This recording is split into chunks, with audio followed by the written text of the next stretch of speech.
Hello, আসসালামু আলাইকুম। আশা করি সকলে ভালো আছেন। তো আজকে যে ভিডিওটা আনছি খুবই গুরুত্বপূর্ণ আপনার ফেসবুক নিয়ে। আপনারা অবশ্যই থাম্বনেল দেখে বুঝছেন। তো ভিডিওটা পুরো ভিডিওটা মনোযোগ সহকারে দেখবেন, আশা করি ভালো লাগবে। তো কথা না বাড়িয়ে চলে যাই আমি আপনার ফেসবুকে। তো ফেসবুকে যাওয়ার পরে আপনারা দেখেন, ফেসবুকে যাওয়ার পরে আপনারা আপনার প্রোফাইলে যাবেন। তো প্রোফাইলে যাওয়ার পরে আপনারা দেখেন এখান থেকে নিচের দিকে আসবেন। নিচের দিকে আসার পরে এই যে সেটিং অ্যান্ড প্রাইভেসিতে ক্লিক করবেন। সেটিং অ্যান্ড প্রাইভেসিতে ক্লিক করার পরে তারপর দেখবেন এই জায়গাতে সেটিং লেখা আছে, ঠিক আছে? সেটিং। তো আপনারা সেটিংয়ে ক্লিক করবেন। সেটিংয়ে ক্লিক করার পরে দেখেন এই জায়গাতে আপনার প্রোফাইল সেটিং, এরপর হচ্ছে পার্সোনাল ইনফরমেশন, সব কিছু এই জায়গাতে আছে, ঠিক আছে? Security log in. তো আপনারাও পার্সোনাল ইনফরমেশনে যাবেন। তো পার্সোনাল ইনফরমেশন যাওয়ার পরে এখানে দেখেন নেম।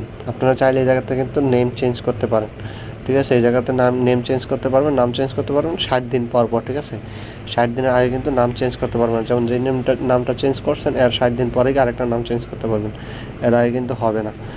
ওকে, তারপরে আরেকটা জিনিস, নিচে দেখেন আপনি অথর, নিচে দেখেন আপনার অ্যাড এ নিক নেম, ঠিক আছে? নিক নেম বলতে আপনার যেটা আপনার ডাক নাম বা এরকম কিছু আর কি, আপনারা দেখেন এখানে দিতে পারেন আপনার নিজের ইচ্ছা মতন। আর দ্বিতীয় বিষয় হচ্ছে যে আপনার কন্ট্রাক্ট ইনফো। কন্ট্রাক্ট ইনফোটা হচ্ছে এমন যেটা আপনার খুবই গুরুত্বপূর্ণ। যেমন আপনার পাসওয়ার্ড হারিয়ে গেলে এটা লাগে, বা যে কোনো বিষয় এটা খুবই গুরুত্বপূর্ণ। তো আপনি দেখা যায় প্রথম আপনার এই যে কন্ট্রাক্ট ইনফোতে ক্লিক করবেন। তো কন্ট্রাক্ট ইনফোতে ক্লিক করবেন। ক্লিক করার পরে এখানে দেখেন আপনার কলের একটা অপশন আছে, এটাতে আপনার ফোন নাম্বার, এরপর হচ্ছে আপনার এই যে ইমেল, এই দুইটা অপশনে সবসময় আপনারা চালু করে রাখবেন, হাইড করে রাখবেন। এখান থেকে দেখা যায় আপনার ফোন নাম্বারটা আছে এটা অনলি, এখানে দেখেন পাবলিক করে রাখবেন, অনলি মি করে রাখবেন, যাতে এটা আপনারটা আপনি শুধু দেখেন। যদি ফ্রেন্ডসলি হয় তাহলে অন্য শুধু ফ্রেন্ডসটা দেখতে পারবেন, আর যদি পাবলিক হয় তাহলে কিন্তু সবাই দেখতে পারবে আপনার নাম্বারটা বা ইমেলটা, ঠিক আছে? এরকম করে। এবং যদি এই নাম্বারগুলো আপনার না থাকে তাহলে কিন্তু আপনারা এখান থেকে অ্যাড ফোন নাম্বারে ক্লিক করতে পারবেন, অ্যাড ইমেল অ্যাড্রেস এখানে অ্যাড করতে পারবেন, ঠিক আছে? এগুলো চাইলে কিন্তু আপনারা কাস্টমাইজ করে অ্যাড করতে পারবেন।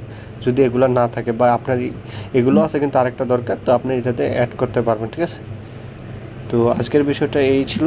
তো আশা করি ভালো থাকবেন সবাই, আর চ্যানেলটাকে সাবস্ক্রাইব করে পাশে থাকবেন, বেল বাটনটা বাজিয়ে দেবেন। আসসালামু আলাইকুম।